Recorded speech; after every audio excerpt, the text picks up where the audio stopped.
Welcome back to the 21 Convention 10-year anniversary of Orlando, Florida. Our next and final speaker of the day is the Godfather of Seduction community, in my judgment, in my opinion. And it ticks me off, and it's ticked me off for a while that he doesn't even recognize that. I think it's an important contribution to the manosphere, to his own life, obviously, and his own work, and then the PUA community that exists to this day for well over a decade at this point. He's also the founder of Speed Seduction, and you can find him at seduction.com. Without further ado, please help me welcome Ross Jeffries to the stage. Thanks, sir. I can't hear you. I can't hear you. No, I can't hear you. What? All right, buckle up, fuckies, because this is not going to be a talk. This is going to be a training session. And here's the distinction. A talk is a one-way communication. I am not a speaker. I am a trainer and a teacher. Now, what does this mean for you? This means not a single one of you is going to be allowed to sit passively on your asses. I'm going to be asking the audience questions, and in turn, I'm going to be inviting your questions. If you're not asking me questions, then you're not really paying attention, because what I'm going to teach you tonight is radically different from any other perspective or point of view that you've heard before or are likely to hear this weekend. Does that make sense? Yes. I love the verbal feedback. Thank you. So a couple of quick administrative things before I get to the meat of this talk. No one caught that? That's good. Okay. Number one, it's probably not going to be useful to take notes. There will be some specific times when I'll direct you to take notes. The problem with taking notes is it leads to what I call educational bulimia.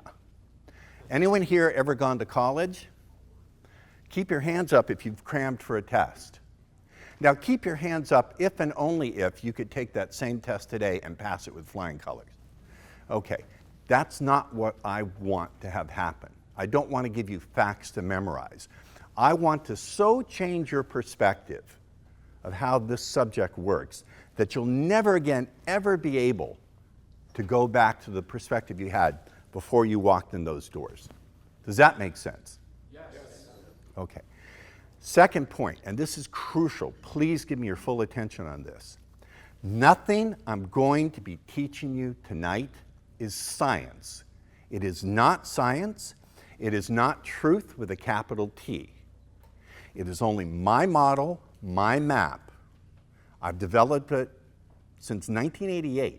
I taught my first seminar in 1991. When I wrote my first book in 1988, How to Get the Women You Desire into Bed, a down and dirty guide to dating and seduction for the man who's fed up with being Mr. Nice Guy. Some of you weren't even born.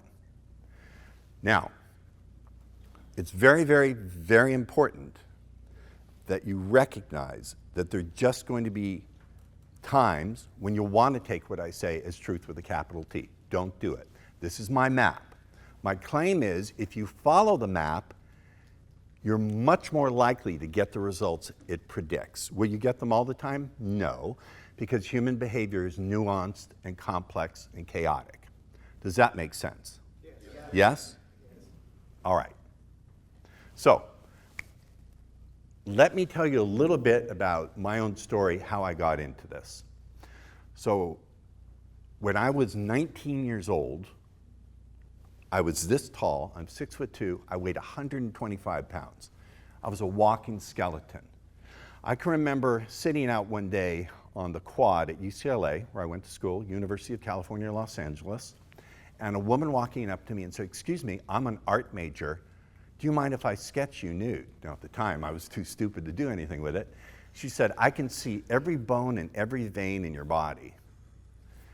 I was so ashamed of the way I looked. I'm not making this up. I literally would tape paper over the windows in the bathroom so I didn't have to look at my own body when I took a shower. I was so neurotic about it that I would look at every pair of arms, every woman's arms, every man's arms, and compulsively compare them to the size of my own. And the thing I would say to myself over and over is, "You're not even a man."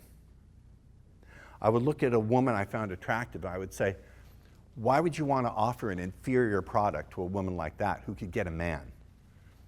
And so I went through all of my college years at a time when my peers were exploring sexuality and relationships and what it meant to be connected in an intimate way. I spent it in a state of self-hatred and shame and envy and resentment and contempt for myself, which, by the way, I think are pervasive spiritual poisons. Whether you're male or female, old or young, these are fundamental poisons of the spirit. In any case, I did not lose my virginity until I was 22 years old. I had to stay over a summer. I went one summer over my senior year, and that's when a fat, chubby girl from Wisconsin, thank you, Megan Kathleen Donovan, if you're still out there, thank you. Let's have a big round for her. But that was it.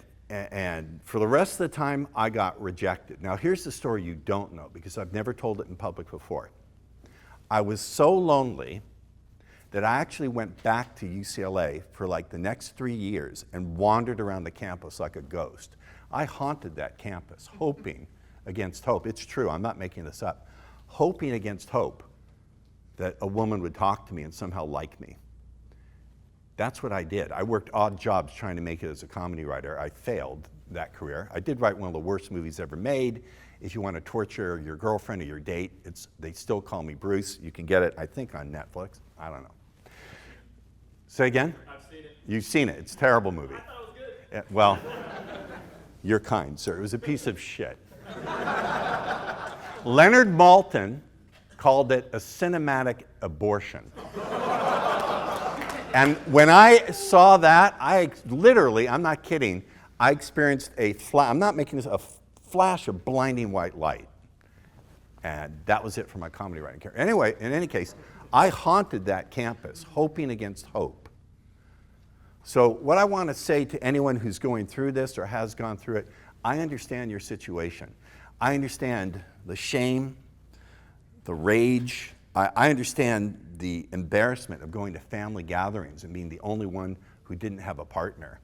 And knowing that my family must have been thinking, is he gay? Nothing wrong with that. I live in the gay neighborhood of San Diego, Hillcrest.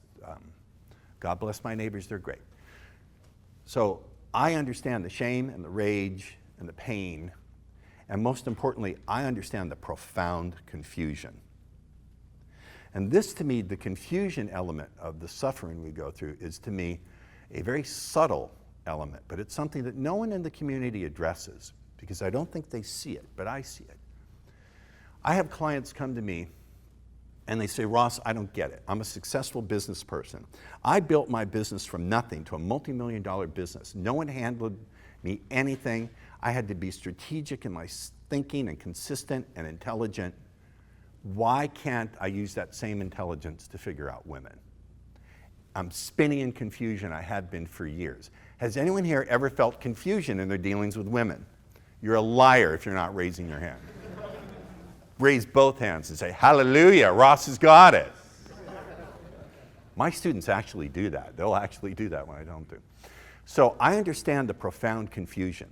And what does this profound confusion lead to? It leads to an approach to life where you won't take a step unless you're absolutely guaranteed you're going to succeed. And it leads to running data in your head rather than exploring out into the world. I continue to see this in my seminars. It's very interesting. Same people, not the same face, but they always sit in the third row on this side. I am not making this up. And they always ask questions like this. Ross, do you remember on your 1994 New Jersey Seducing Masters tapes, tape 4, side B, 34 seconds in, you said the following pattern. And I'll say, stop, I don't remember that. Did you actually try the pattern? How many times did you try it? Once. What year was that tape series made? 1994. And what is today's date? 2007. And you tried it once? Yes, but I anticipate within another year there's a 3.5. Do you understand what he's doing? He thinks that he needs to be certain before he makes the move. He's looking for performance confidence before he does any performing. Let me unpack what I mean by the term performance confidence. Let's say you walk the tightrope at the circus. You've done it 1,000 times before. It's reasonably certain that 1,001 will be a good experience. True? Yes? You could fall off, but it's true. So these guys want performance confidence before they do any performing. So they wind up never having any performance and never having any confidence. Now, that's what I call a real problem. But here's the greater, more subtle problem. Here's the much more subtle problem. My meditation teacher taught me subtle is significant. It leads to a learning strategy where for every 1 point of action, you do 1,000 points of rumination, 1,000 points of thinking. Has anyone ever known anyone who might be guilty of something like that in an intimate area of life? You don't have an attractiveness problem, my friend.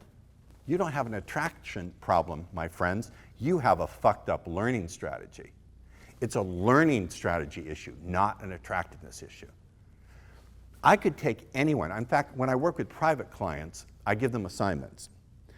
I gave a client this assignment. I said, I'm tired of your fucked up thinking and all the history you're giving me. If I give you an assignment to do, I promise you it's not illegal, dangerous, or fattening, will you do it? He said, yes. I said, get a journal. Where do you live? Chicago.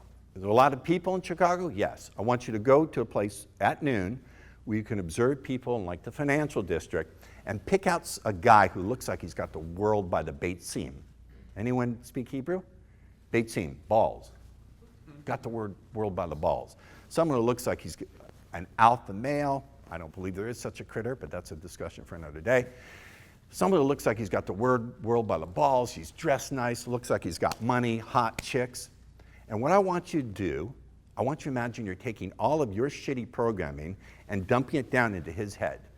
And I want you to write me an essay of the way his life will look and feel 90 days after having your shitty programming. Make it a 10-page essay. So my students tend to do what I tell them to do because I'm a hypnotist, number one, and I charge them big fat fees, so they want to get their money's worth. And he came back to me and he went, oh, it's just my programming in my head. It never was about me. I said, damn straight. Look what you had to pay me to get to that realization. So I want to take a completely different angle and say it's not an attraction problem, an attractiveness problem. It's a fucked up learning strategy. Now, a little bit later in this training, I'm going to give you the other, number 2 biggest trap that keeps you stuck with women. And again, it's got nothing to do with attractiveness or game, oddly enough, because I teach game. So here's the lesson embedded in all of this, the paradox. When you can let go of that need for certainty, when you can make uncertainty your partner, your life partner, who you walk hand in hand with through life, when you can let go of the need to be certain before you make that move, the paradox is you become subtly attractive. And here's why. 99% of the people in the world, hot women included, are looking for a guarantee before they'll take a step into the unknown. When you can take a step into the unknown and be, oh, someone's writing. You don't need to write notes on this. Just look up here and get the transmission. You can write if you want to, but you'll miss the transmission if you do. When you can walk through the world into the unknown, particularly into something that has been unnerving and not need that guarantee, you subtly communicate a different kind of confidence. It's what I call acceptance confidence. You are demonstrating through your behavior self-acceptance and the willingness to risk.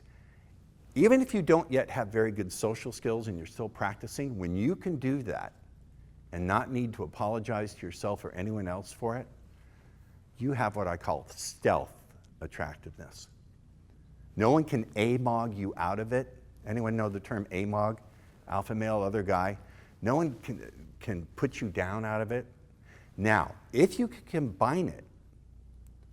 combine it for giving the other person radical permission to have their first response to you without making them wrong, then you really, really can open the door to something that before would never have been possible. Because people are not used to someone holding acceptance for them when they're being rude or nasty or angry. Let me illustrate with a story. So about 15 years ago, I was hanging out with a student. We were at a restaurant in Venice, and this restaurant had an outdoor patio area. People would mingle and try to pick up on each other, et cetera, et cetera.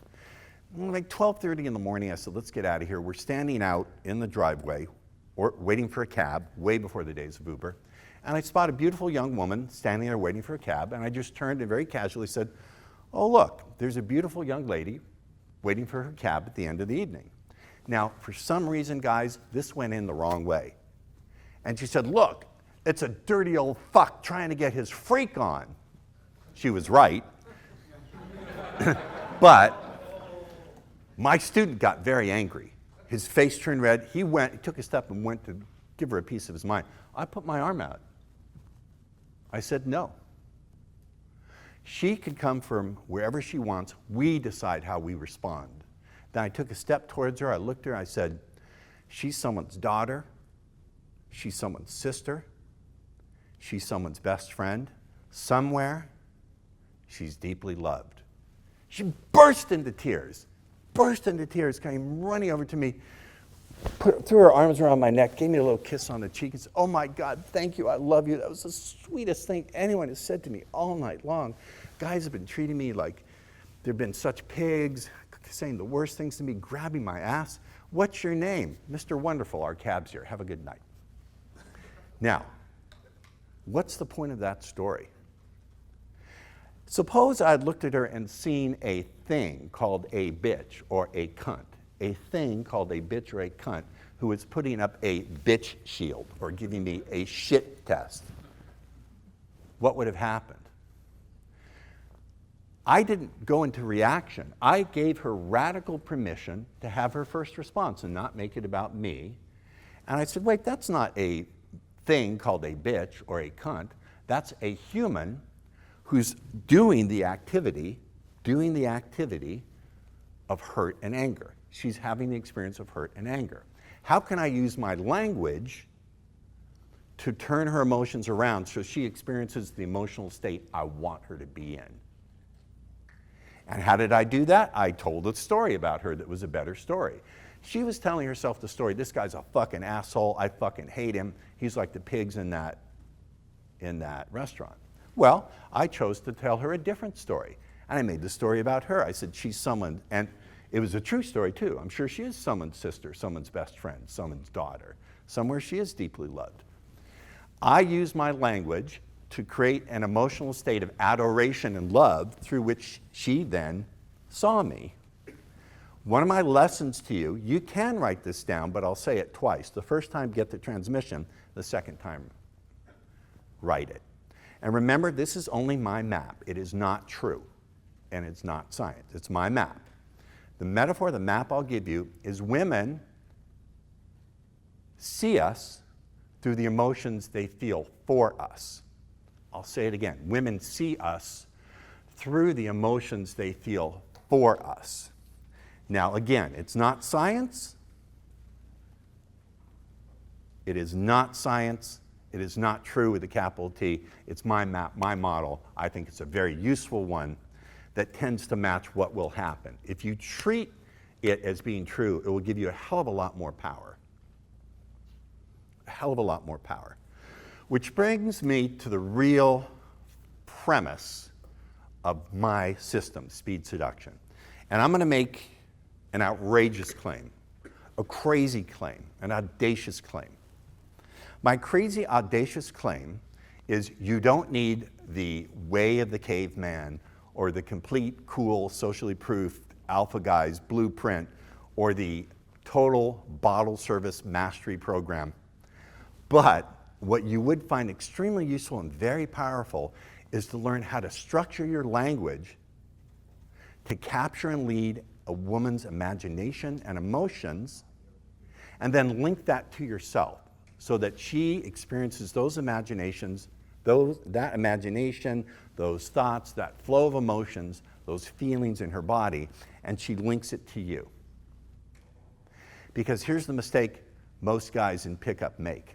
They think in terms of behavior. How can I get her to give me her phone number? How can I get her to give me a blowjob? bring her twin sister in the Doberman back to my place. How can I get all these behaviors? Wrong question. The far more useful question is this. How can I get her to feel the flows of emotion, picture the right things in her mind, get her into the right altered state where it's natural for her to give me all these behaviors? Does that make sense? Yes? For whom does it not make sense? Because please raise your hand. Questions are welcome here. I used to give out free Pop-Tarts and condoms to people who ask questions. Are there any questions? That point not clear. Whether you agree with it or not, is it a clear point? So before you think of behaviors, think what states of consciousness do I want her to be in? And let me present to you a very vastly oversimplified, unscientific model that I have of the way women's minds work. Again, it's vastly oversimplified, it's unscientific, and it's a real big overgeneralization, but it's a useful map, a useful model to think about it. Fair enough? And you'll hear me over and over and over qualifying what I say, because I'm a great respecter of science. And I don't want to cloak myself in the mantle of science when I can't meet the standard of proof. All right. So I know most of you won't be able to see this, but so this is what I call the 4 level of the mind theory. And the first level of a woman's mind, I call it get it done. But you can catch it on camera. When you watch this on the 21 channel, you'll see it. The get it done level. This is where the woman thinks of all the tasks she has to do. Got to go to the bank, got to do my homework, got to get that nice guy to come over and wash my car. All the stuff she has to get done. It's a very simple concept, right? There's nothing overly complicated here, is there? No. Next level is what I call social level. Here's where she has her checklist. Let's see. Got to make more money than me. Oh, he's got to be more popular than Brad. What would my girlfriends think of him? Would my girlfriends be jealous of me? What would my mom think? This is where she also keeps all the societal programming from mass media. Be a slut. No, don't be a slut. Bring forward your feminine sexuality. No, no, no. Make him wait 5 dates. Blah, blah, blah. This is all the confusing, fucked up media messages that women have in their head. Believe me, I am not arguing for women's rights. Back in 1988, I was saying the only time to put a woman up on a pedestal is to look up her skirt. I said that. It's on YouTube. I had appear in 1992 on the Faith Daniels show. I think the YouTube thing is a MRA, a PUA, and a feminist walk on to a talk show. It's on that one, I said, where I think I said that statement. Man, the audience went crazy.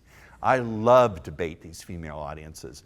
I'll take a detour here. I did a show called, what was the show? But it was an all-female audience and me. The producers thought they would surprise me, but as soon as I saw that whole female audience, I thought, I'm not stuck in here with you. You're stuck in here with me. Bring it. Social level of the mind. So a lot of confusing mixed messages, and she's concerned what will her friends think, et cetera, et cetera. We clear on that? Crystal. Third level of the mind, autopilot. Autopilot. So this is where she keeps her standard fixed ideas, like I only date surfers, he's not my type. Have you ever heard a woman say, he's not my type? Anybody? Delve a little deeper and ask the question, how does she know? Not why does she say it, but how do you know he's not your type? I've asked women this. Not when they're talking to me, because they don't say that to me. If you actually saw what I could do with very attractive, scandalously younger women, you would know there is no God. When a woman says, I'm not attracted to him, my response is, how do you know? And when she starts giving me reasons, I say, no. You're giving me why. As you are knowing he is not your type, how are you knowing it? She'll say, well, I'm just not feeling that tingle in my body. What else isn't happening? Well, I'm not picturing he and I in intimate situations. Okay. So, Autopilot is where she just has her quote standards. I only date surfers. I don't kiss on the first date. Blah, blah, blah, blah, blah. Got it? Now, by the way, when you date, when you do the regular dating game, and I teach my students, dating is for women you're already sleeping with, and it is. In my seminars, I take a poll. I'll say, how many here have spent more than $10 to get laid? And when they raise their hands, I go around, I say, put your hand down, and I smack them really hard on the back of the hand. True story. Then, the fourth level. This is what I call the C of suggestion, or suggestibility. This is where, if you strip away all the rules she has to go by and all the roles she has to play, when she's no longer Debbie the daughter, Debbie the best friend, Debbie the wife, Debbie the girlfriend, but instead it's just her raw, organic, orgasmic desires, stripped away from all of that. By the way, you talk to a woman about this kind of thing, this is a theme that will wet panties very quickly if you do it calmly. If you're not going to work. So speed seduction says, how can we get to this level as quickly as possible? How can we skip over all the dating bullshit and her qualifying us and all that crap and demonstrating high authority and doing a double reverse backflip IOI and all that crap? Don't need to do it. How do we get to here? How do we get there as quickly, as cheaply, as effectively, powerfully, and seemingly naturally as possible?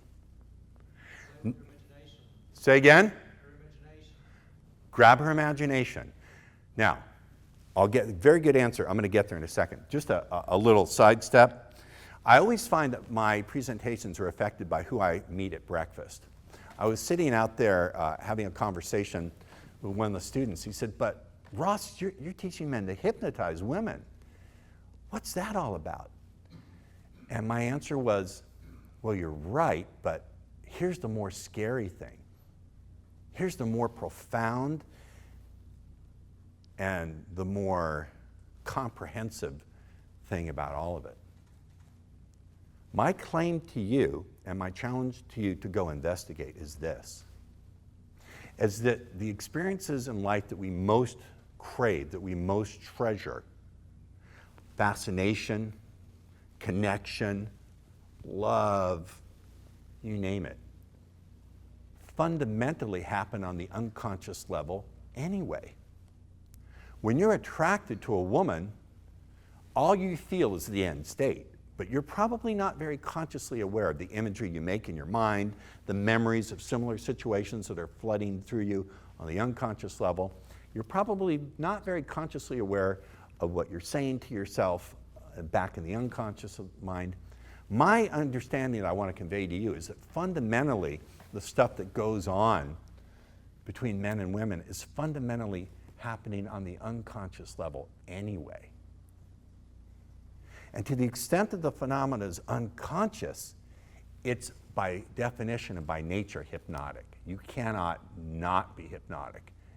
You're either going to do it in a way that doesn't serve you or a way that does. Look, just to cut me a little slack here, anyone ever made the mortal sin? It is a mortal sin, and you will go to hell unless you repent. Anyone here ever commit the mortal sin of taking a woman out to a super fancy dinner, like spend well over $100, and you make, what do? Do you take her to Burger King? No. You could take her to Burger King and order 100 burgers for $100. No, you're a schmuck. You call up Lobster du Jour or something. You say, I want the best table overlooking the ocean. Make sure the lighting is exactly right. Are you really doing that so you can watch her shove the lobster bisque into her mouth? No.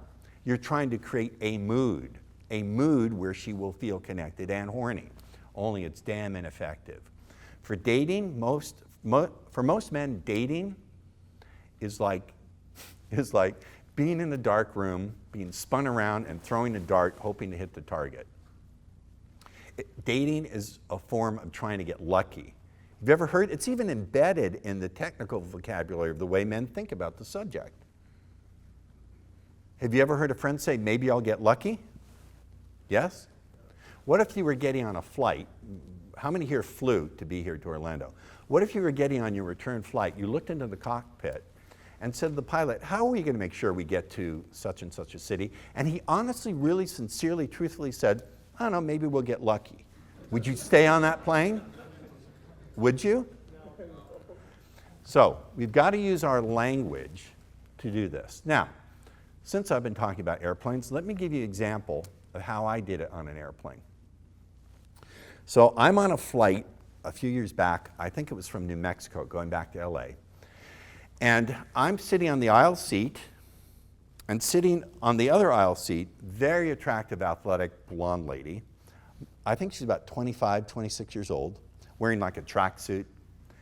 And this couple comes walking down the aisle, and they're disgustingly in love. Baby, I love you so much, you're my life, baby. And they would stop and kiss each other, and I was just already disgusted, saying, please, baby Jesus, I know I don't believe in you, but not in my road, not in my road, not in my...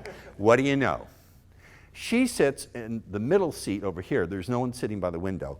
He sits in the middle seat over there. And what do they commence to do before we're even on, the door's even shut? Baby, I love you so much. And I can look at Blondie, and Blondie's rolling her eyes, and I'm rolling my eyes. I turned to the lady here, Miss Lovey-Dovey. I said, hey, how would you like to be able to switch seats with that blonde lady so you get to sit with your guy you're in love with? She said, how are you going to do that?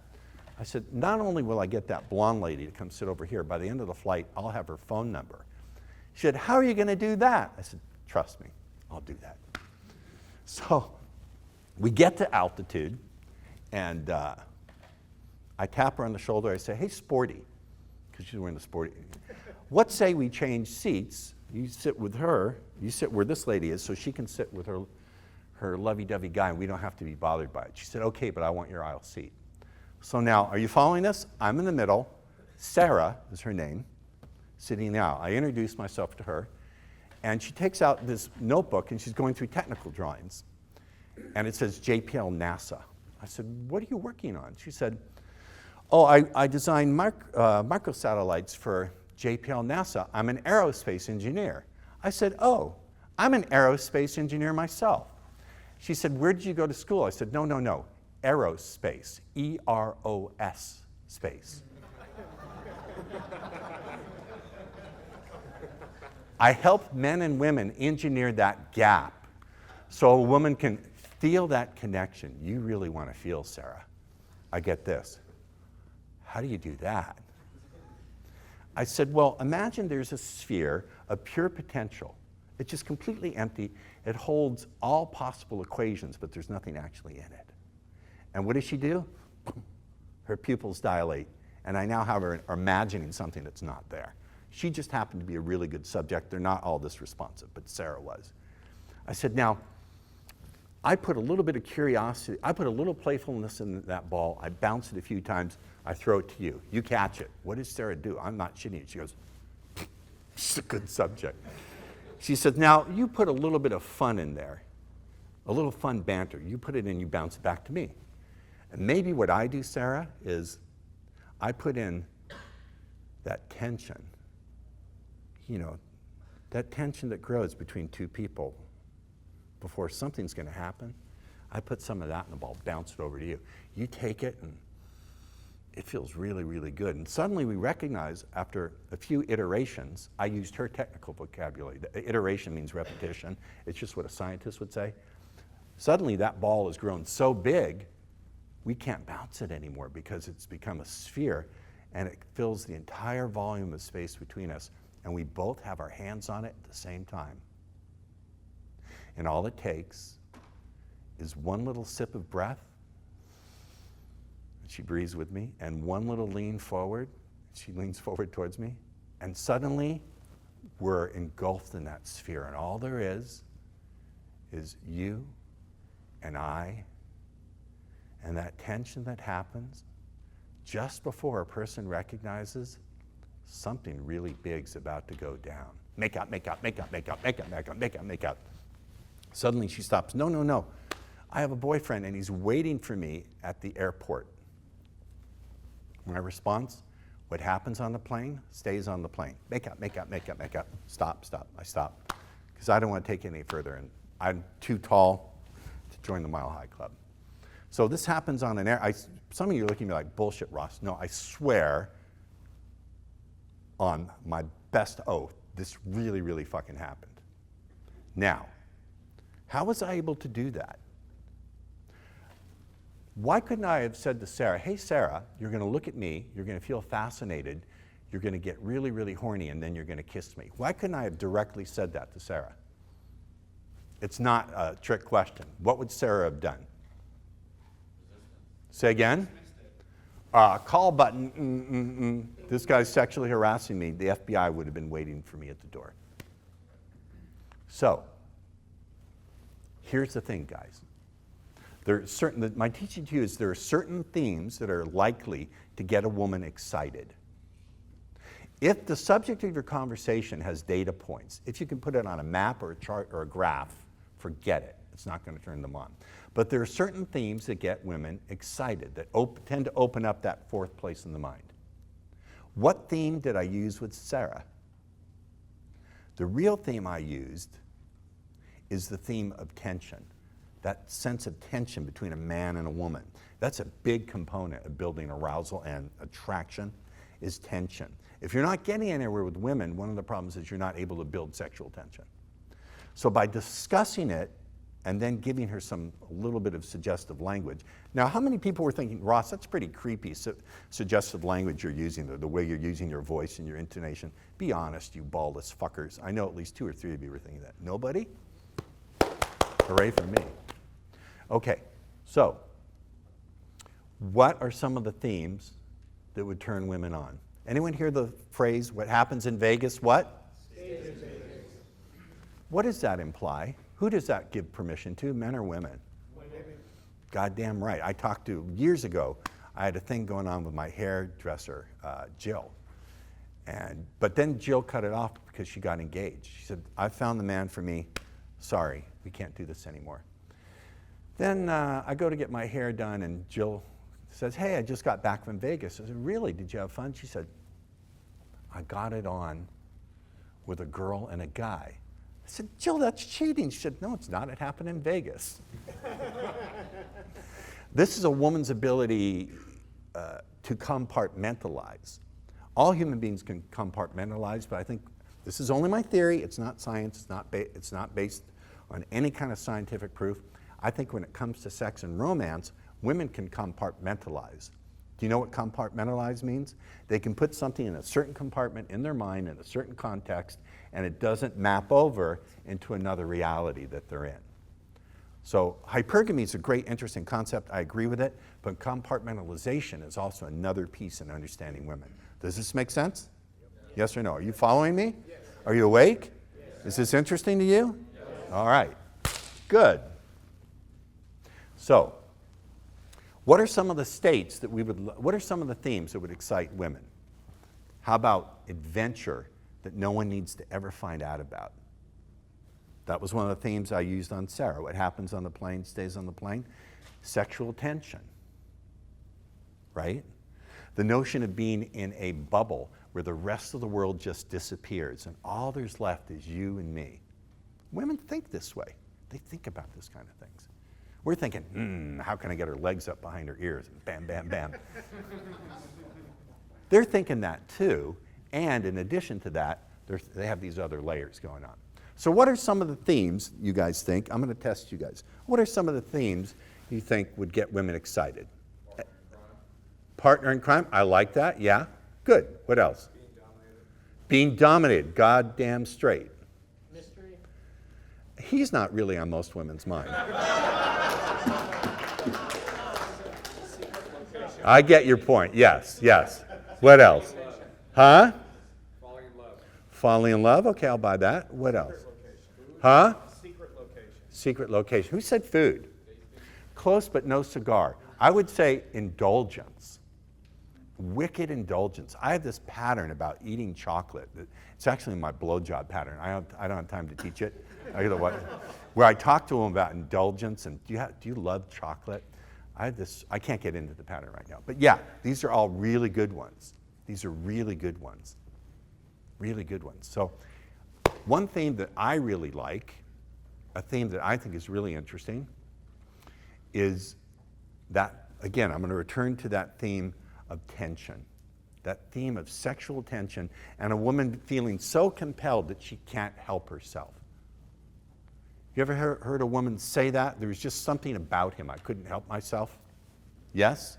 How would you like that guy to be you? Yes? I'm such a good guy. I'm going to teach you that right now for free. Here's how you would apply it. Anyone ever go to a party or a social situation where there's women? Well, if you don't, I can't help you. You're beyond my help. By the way, if you're looking at your phone or checking your messages, you're dumb. You're really missing out here. Okay, so here's one you can use at a party. And I'm going to acknowledge at first it's going to seem impossible. It may seem a little impossible. You think, Ross, I can't talk that way, and women would think I'm a creep. I'm going to give you a principle. When you go fishing, do you bait the hook with what you like to eat? Yes or no? No. You bait the hook with what the fish likes to eat.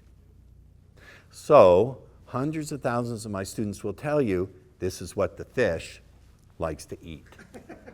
It's what the tuna wants to gobble, not the tuna that you want to gobble yourself. Think about that. So, let's say you're at a party or a social situation. Let's say a party. What's a natural thing that actually happens in that context? People eat. What else do people do?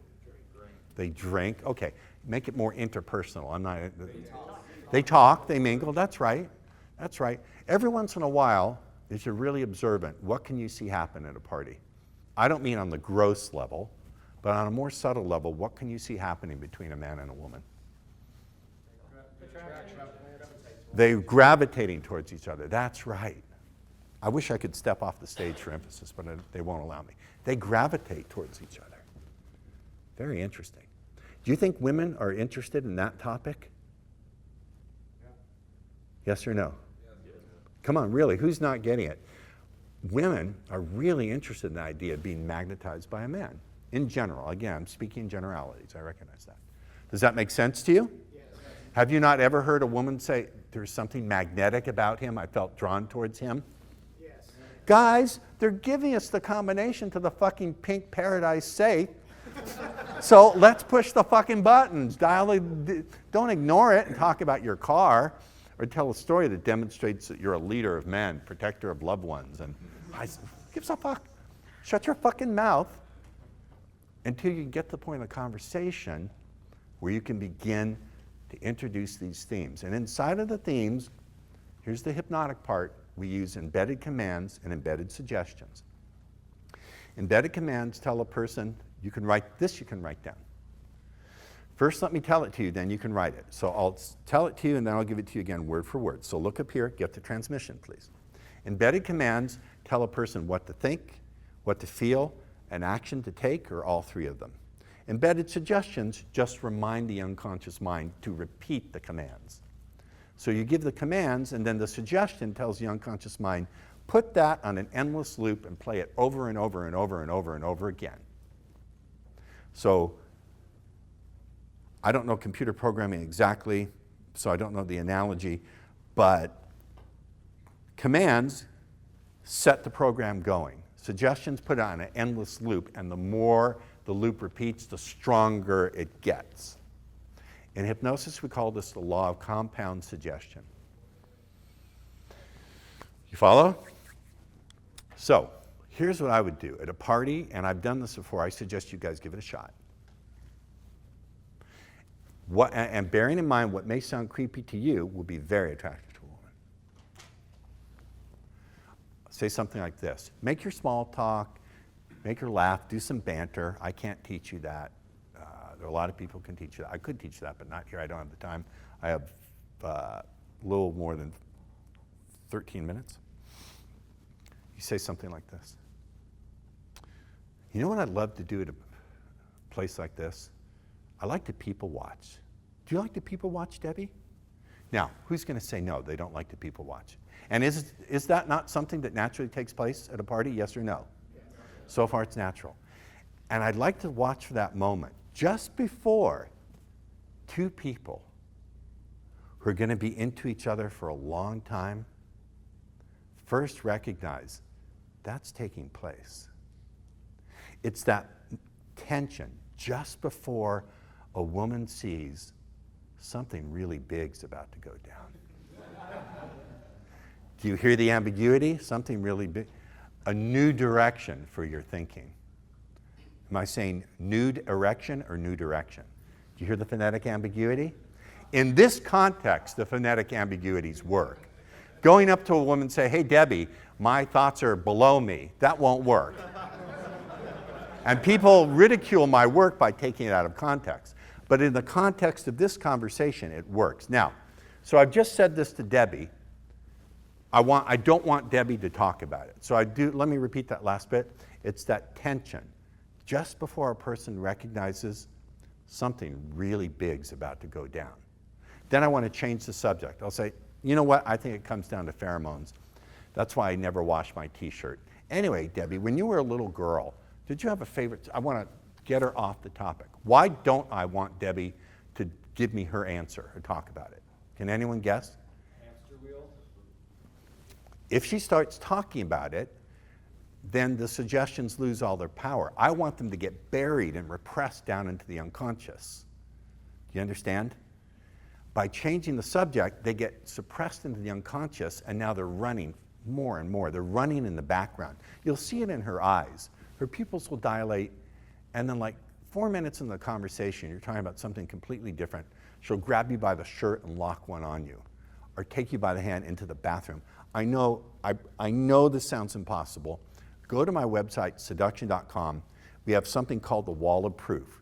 You'll see video after video after video of guys, old, fat. There's a guy with no arms and no legs, and he gets laid. And I know he gets laid because he got with my favorite ex-girlfriend who is helping me to facilitate the goddamn seminar that he was at. She told me he was all over me. How he did it without arms and legs, I don't know. You follow? Now, I would be remiss and cheating you guys if I didn't talk about the other element of what I teach, which is the inner game part. So let me tell you a story here to introduce it. I had a student, took one of my courses. He practiced for a period of a couple of months, decides he's really going to go for it, goes to a club, and there's a smoking hot woman there. And she's the woman where guys make that invisible U-turn. You know what I'm talking about? She's that hot. He goes up to her, he says, I don't know what you're doing with all these other men, but it's not working with me. My name's so-and-so. He, within 20 minutes, does a couple of my patterns. 20 minutes later, they're making out like crazy. He takes a break, looks around, and people are like, what is this guy doing? He figures he's going to play it cool. Mistake number one, he didn't try to get her out of there the same night. He didn't get my memo. He gets a card with her phone number that has her cell number on it. He figures, I'm going to be a cool dude. I'm going to make her wait. Waits 3 days. 3 days come by. Sounds like the story of Christ. After 3 days, ransacks his desk, can't find the card. Goes through his condo, can't find the card anywhere. He thinks, holy shit, it's dumpster night. I threw it out in the fucking dumpsters. He lived in a big condo complex, 5 dumpsters. He dove through each one. After 90 minutes, no phone number. Now, what he said next holds profound significance for all of you. What he said next, he said, Ross, my old self came back. I've been depressed for 6 weeks. I can't even talk to a woman. Why do I always fuck it up with women? I have a question for you guys. Where was his old self when he was making out with that woman and getting the envy of every guy in the club? Where did his new self go when his old self came back? Pismo Beach, Jerusalem, where did it go? Come on, I want some answers. Anybody? Subconscious? Huh? Subconscious? Subconscious? Anybody else? It's still there. It's still there? The old self was still there when he was making out with the chick? Yeah. Okay, I'll take that. One more answer. Yes? The new self is never there. The new self, oh, interesting. I'm going to give you a B- on that, but not bad. Here's what I think. Say again? The self is a construction. Who said that? Very good answer. That's an A+. Very good answer. Here's my idea. Here's the really interesting thing for me. As a hypnotist, I ask myself the question, how is it possible that he hallucinated away, that he gave himself an amnesia for everything he did right? Because he did a lot of things right that evening. He prepared himself, right? He got dressed properly, he worked on his attitude, he made the approach, introduced himself right, did the language patterns, got a great makeout. But in his mind, all he saw was failure. And my teaching to you is that he looked at his progress through the pain of his past. He looked at his progress through the pain of his past. In an area of life that has pain and confusion and trauma, and by the way, half of what I do is healing work with people. A lot of my seminars, I'm doing a lot of covert healing work. A lot of guys who come to this community have a lot of trauma that needs to be gotten out of the way. It's not about them being beta males. It's about them being traumatized human beings. So if you say to a traumatized person, you just need to act alpha and do this, you're just giving them more things to do self-torture around. So he was looking at his progress and his potential through the pain of his past. My mother, may her memory be for a blessing, who was one of my great teachers, used to say, if you dip your glasses in shit, even the roses are going to look brown. So that's the profound challenge. In an area of life that's really painful, it takes training and discipline, and if you can afford it, coaching, to see your progress. So what do you do?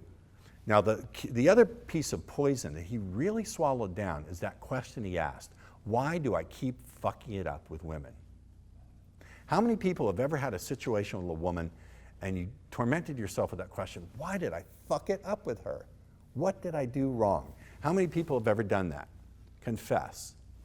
Now, here's a rule of consciousness I'll give you, and I will lean on this as almost being true with a capital T. It's as close to truth with a capital T as anything I'm going to teach. And here's what it is. Rule of the mind. What you dwell on is no different to the brain than what you're programming it to do. So when you dwell on mistakes over and over and over, you're programming it back in. So naturally, when you're in the same context again, the brain's just going to look to what you programmed in. It's going to repeat it. It's not that you're a thing called a self-sabotager or you have some mysterious lack of an ethereal substance called self-esteem. I have low self-esteem. My students come to me and tell me that. My standard answer is, I have a jug of self-esteem fluid up in my hotel room.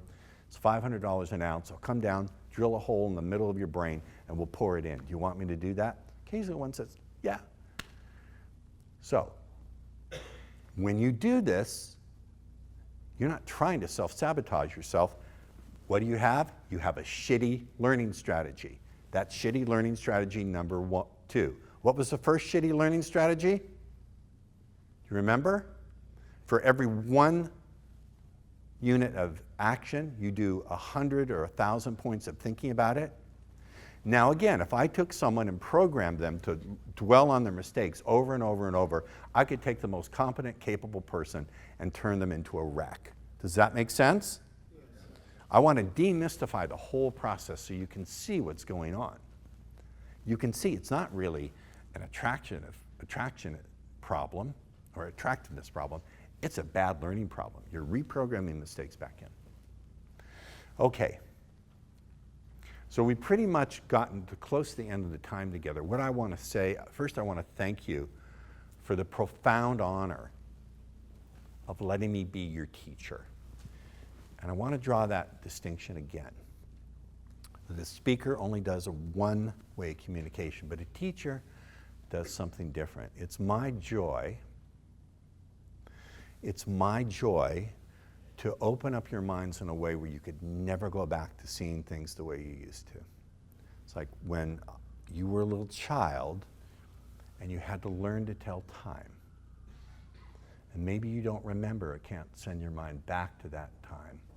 But I remember it being the first grade, and I've really had the struggle to read that clock. What does it mean to have a big hand and a little hand? I didn't see any hands there. And what does seconds mean, or minutes? You never seen minutes. You saw puppies and kittens, but minutes and seconds? And why does the big hand on the 6 and the little hand on the 12, why isn't it that 12 plus 6? And you struggled and struggled to learn. And I remember one day, one morning, I woke up and suddenly I could read that clock on the wall. I was able to tell time. That gift of a new understanding. And you didn't know it at the time, but that ability to tell time became the foundation of so many things. The ability to show up for a conference on time, to meet a friend, to show up for a job interview. You didn't know that learning the seconds and the minutes and listening to the click, tick, tick of the clock. There's also that phenomena. You might remember when you were in school on summer vacation. It was the last day before summer vacation. That clock seemed to move so slowly towards 3 o'clock. The last 5 minutes seemed like months and months. And then click, and we're free. Completely free now to do whatever it is you want. So tonight, when you sleep and you dream, you're going to take all the learnings of the Crowne Plaza downtown and run it through that place. And you may be surprised to find that new behaviors, new thoughts, new ways of feeling spontaneously come forth without any effort on your part. And then again, I could be fucked up and wrong. It may not surprise you at all. So thank you for the honor of having me be your teacher. And we'll take some questions. But thank you very much. I'm profoundly moved by the program.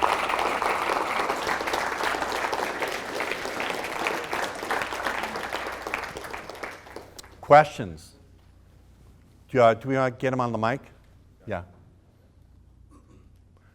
One caveat, don't ask me a question about, what do I think about Neil Strauss or Mystery? Or, did you really sniff Carmen Electra's ass? Yes, I was aiming at her pussy, but she turned around. True story, yeah. I think one of the things that was coming up for me that I was struggling Hold with... it towards your mouth. Sorry. I think one of the things that was coming up for me that I was struggling with was this idea of, I'm going to create the idea of this emotion in her and then link it to me, rather than becoming the type of the guy who can create the emotion by myself. Here's what I see. Yeah. Here's what I see in there. I see an either or, where there's an and. It's not either I become the kind of guy she's attracted to, or I use my language. It's and. You can do both. So what I see here is a limitation, an either or limitation in your map. Now my question is, does that generalize globally out to the way you think about the entire world? That's the larger pattern. If I were to take you on for personal change work, I would go, oh, interesting question. The client is revealing something to me outside of the content about the way he thinks, the terms in which he thinks about the world. He thinks in terms of either or, black, white, et cetera, et cetera. Do you understand what I'm saying? I do. Okay. Questions? Can you run a mic to this gentleman here, and then I see you. I see you, but yes? So you mentioned to not dwell on failures, and I guess that Say again? You mentioned to not dwell on failures, and I don't noticed think I put it that way, but yes, go ahead. So it reminded me of how professional athletes, they oftentimes visualize them succeeding even before the game starts. So do you recommend those kinds of visualizations? Yes, I do. Well, yes and no. I teach what I call rehearsal confidence. The problem with rehearsal confidence is if you have someone who's very risk averse, they're going to just do rehearsal, but when it comes to this step out into the real world, they're going to fall back on that need for certainty. It's only going to feed their need for certainty.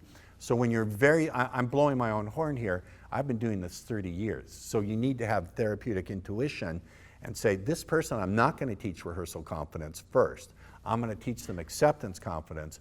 I'm going to teach them how to track the sensation of discomfort. In fact, I'll give them an assignment that deliberately makes them uncomfortable, just so they can learn to live with it. So my answer is, it depends. If you're someone who's very risk averse and really needs that certainty, I'm not going to give you rehearsal confidence first. First, I'll train you to be okay with uncertainty. Did I answer you? We had a question over here, this gentleman, this handsome dude.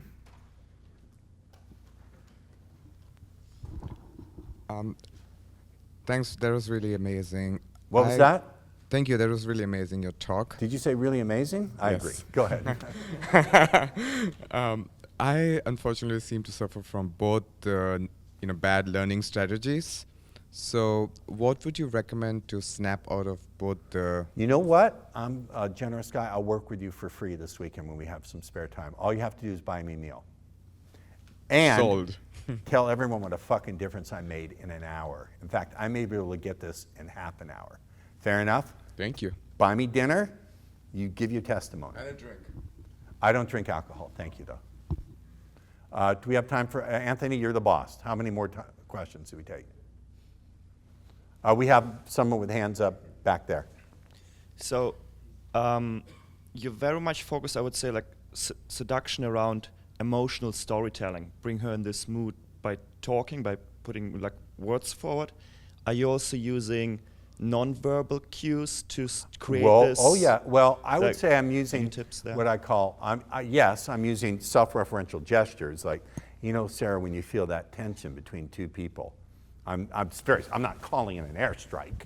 I'm making it very subtle. But I'm also using what I would call analog.